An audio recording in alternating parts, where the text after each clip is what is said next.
because she attended one of these. She, I want to see her more. I want to talk more to you. But I told her, I said, I'm not interested in marriage. I don't want any part of it. I told her what happened to the child and all this and that. And she says, well, you can't blame every woman for what happened. She had just gone through a divorce herself. Her husband ran off with another woman. This time it was the husband who ran off. And I said, Connie, I'm not interested. I'm sorry, but I'm not in love with you. And I concerned. She was running around on the side. And, which as far as I was concerned, I didn't expect anything any different. I already believed that anyway. So it just didn't work out. And then she spoiled her kids too much. And it just wasn't meant to be. Tried. And so then came the thing, we parted. But it was snowing. And couldn't drive any further. Decided to go stay at the YMCA. And that's real cheap. And while I was there, like I told you before, and I heard my name I was laying in there in the room, with lights off, and I heard my name being called. And I thought it was the guy, the clerk downstairs at the desk. Excuse me. And I got up, looked out the hallway, and didn't see anybody, so I went downstairs to see if he wanted me. He was looking for me. Because he did knock.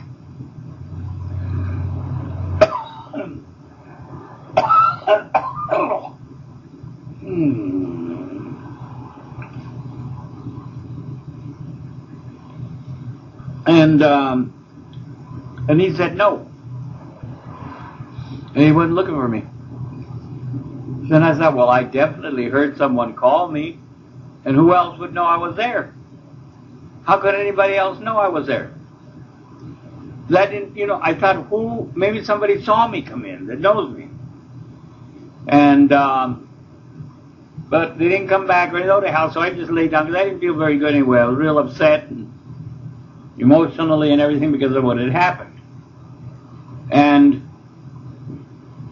And then I heard my name called again, audible, outside my ear, not in my head. And then that's when it said, I am the Father. This is the Father. In that voice, not real melodramatic. Not real, oh, there's a Father. No, nothing like that. Muscles in his vocal cords. And, well, to me, that could only be one person. God, because that's what Jesus called him, was the Father. He didn't say this is God. This is the Father. So I thought to myself, no, it's the devil. He's after me. Because that's the way I was taught. And then I thought, too, that I was so emotionally disoriented that I was having hearing voices. I had become mentally disoriented. I was not functioning right. And that was acceptable. And so then I said to myself, if it is God, well, there's only one thing I can do. But the devil can make miracles too. So I said, if you are God, I want to see a miracle within 24 hours. Not a week from now, not a month or a year from now. None of this could be, would be, might be. Now. If you're God. Well, I wasn't dictating to him, but at the same time, I was watching my step, but at the same time, I was serious. Because now we've come to the highest of all, you see. There's nowhere to go after that. This is God himself, see. Not an angel of the Lord, but the Lord himself, God. First it was Jesus. Then it was the Ethereans. And now it's the old man himself. Well, I knew, I was smart enough to know nobody will ever buy this. No. Now God's talking to him. Now we know he's schizophrenic as hell. He's suffering from delusions of grandeur or whatever, And, but then when I said that, this ark appeared. And the name Dorothea Whitcraft, she's dead now. But the letters were carved about yay big, and they were thick, carved like out of wood. Thick, And I became happy because she was a very good friend to both of us, both my wife and me. She didn't take sides. And lovely fellow. And I ran straight for the phone in the hallway and called her. Somebody to talk to. Somebody I could talk to. And so then when I told her where I was and everything and all that, she says, you shouldn't be over there, you come over here and everything and all that. Just be by yourself. And I said, okay. So I got myself all bundled up because it was outside, it was just pack of snow. I didn't have very far to go. And so I drove over there. But then we had the fireplace going and what have you, and it was so nice, and a cup of coffee and all this. And then I told her, what happened, Connie and me and everything, separating and whatnot. And how I was in the wine laying down, and I didn't really want to say it. But I said, I think it's just because of what I've been going through that I started hearing voices. And she said, well, like what happened? And I told her. And then she said, that is God. I thought, oh my God, she's as crazy as I am. I felt so disappointed. I thought, that she believed something like that just on the strength of that. I told her how her name appeared and everything and what have you, what caused me to call her. But she said, that is God. I thought, oh, Lord. So,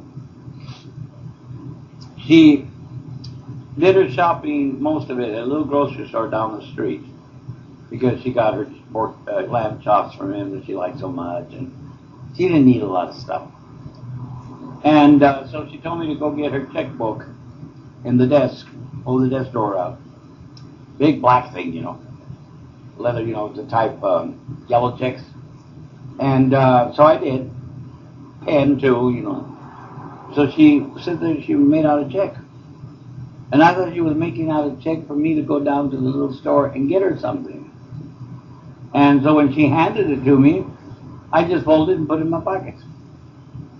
And she says, aren't you going to read it? I'm going to look at it. I said, no, it's okay. I says, just tell me what you want, I'll go get it. She says, read it. And I took it out and it said, paid to the order of Jim Velasques, $10,000 and no $100. I had $2.50 in my pocket. Suddenly I had $10,000. But at the same time, I said to myself, oh my God, she's even making bad checks. Oh Lord, oh God. I was so disappointed. Such a fine lady, degree in the arts and all this, And where did she get that kind of money? Well, I didn't know she was a multi-millionaire. I didn't know she owned half of Albuquerque. She came there a long time ago and bought up land when it was cheaper, and then they began to develop on the land. And houses, all that stuff. So anyway, I thought, well, when I leave, I'll just tear it up. And she says, well, in the morning we'll go to the bank. And I thought, oh my God, how do I get out of this? I don't want to go to the bank. It'll be so, when the guy tells me the ticket is no good, it'll be so embarrassing, poor little thing, you know, and all that stuff. And so, you get sleepy? And so, and the next morning, well, I didn't have any way to get out of it, so I went to the bank with her. And I told the man, I said, is this check any good? And he says, in what denominations would you like it? He asked me to endorse it. I said, well, I'd like to deposit it. I said, I can't carry that kind of money around with me. And he said, all right, sir, we'll open an account for you right away. And she was just looking at me like, you know. So when we left the bank, she said that she wanted to buy a new car. And that if, you know, she told me what dealer to drive to. Because Albuquerque wasn't that big then. And it was a Mercury and something else out of deal. And so she said that I was to tell them that I had suggested her coming there so that they would give me the salesman commission on the sale of the automobile. I said, that's a lie. You know, but she says, if they give you the commission, they're going to keep it. And I said, oh, Lord. So I just kept my mouth shut, and she told me, she said, now he's the one that brought me here and everything and all that. And I buy this car from you, and I pay cash for it. You will give him the salesman commission? Oh, yes, ma'am, of course. She said, but you will give him the check for that while I'm here too.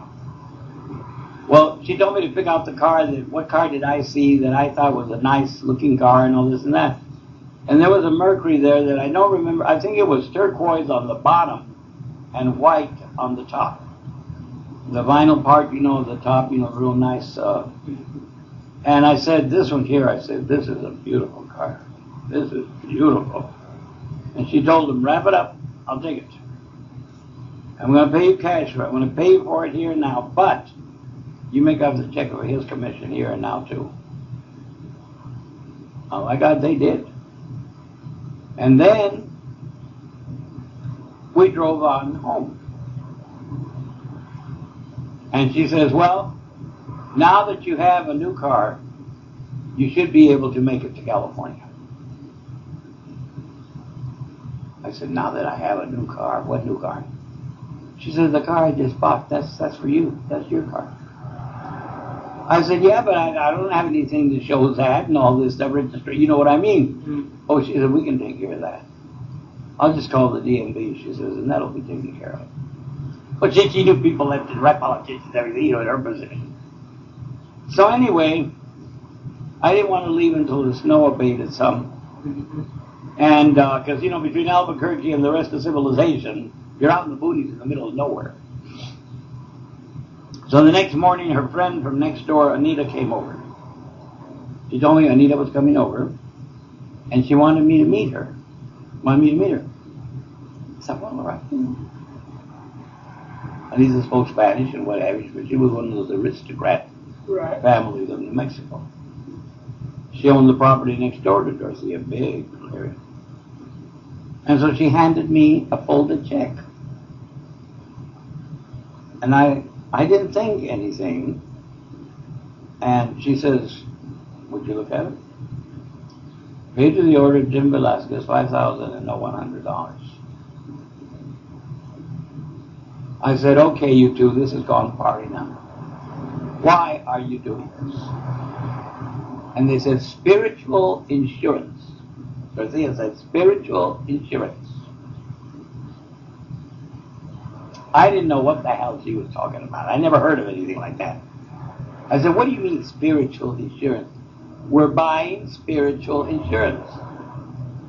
And I said, I still don't understand. She said, well, you see, you need our help right now. If we help you, then he will remember this when we get up there. Because Anita had a terminal liver problem, and Dorothea was already 85 years old. Or 82, something like that. So as far as they were concerned, how long have we got before we're going to meet him? And this way, maybe if we do this, he'll remember. And I said, yeah, but you're committing him without his consent, without his agreement. You can't do that.